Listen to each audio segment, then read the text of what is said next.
ഇത്തരം എക്സർസൈസ് ഒക്കെ ഗ്രൗണ്ടിൽ പോയിട്ട് ചെയ്യുന്നതായിരിക്കും നല്ലത്. അതെ വാ നമുക്ക് ഗ്രൗണ്ടിൽ പോവാം. നടക്കങ്ങോട്ട്. ഞങ്ങളങ്ങോട്ട് നടന്നിട്ട് വരാം കേട്ടോ.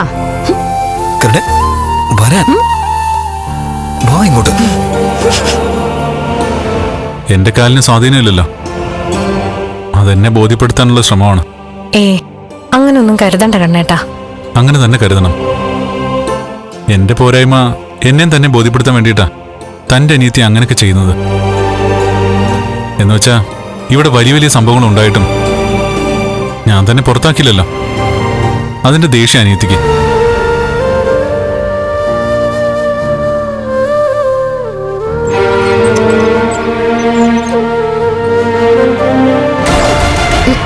വാ ഇങ്ങോട്ട്. എന്താ?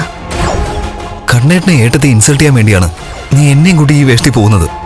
അതായിക്കോട്ടെ, പക്ഷെ കണ്ണേന്റെ മുമ്പ് വെച്ച് നീ എന്തിനാണ് ഏട്ടന് ഫീൽ ചെയ്യുന്ന രീതിയിൽ സംസാരിച്ചത്? ഞാനൊന്നും സംസാരിച്ചില്ലല്ലോ. കാലിന് സ്വാധീനം ഇല്ലെങ്കിലും തലച്ചോറുള്ളതുകൊണ്ടേ എന്നെ ഇടയ്ക്കിടയ്ക്ക് അയാൾ കൊച്ചാക്കുന്നുണ്ട്. അപ്പോ നമ്മളും വിട്ടുകൊടുക്കാൻ പാടുണ്ടോ? ഏട്ടൻ ഇത് ഏതർത്ഥത്തിൽ എടുക്കാന്നറിയില്ല. എങ്ങനെ വേണേലും എടുത്തോട്ടെ.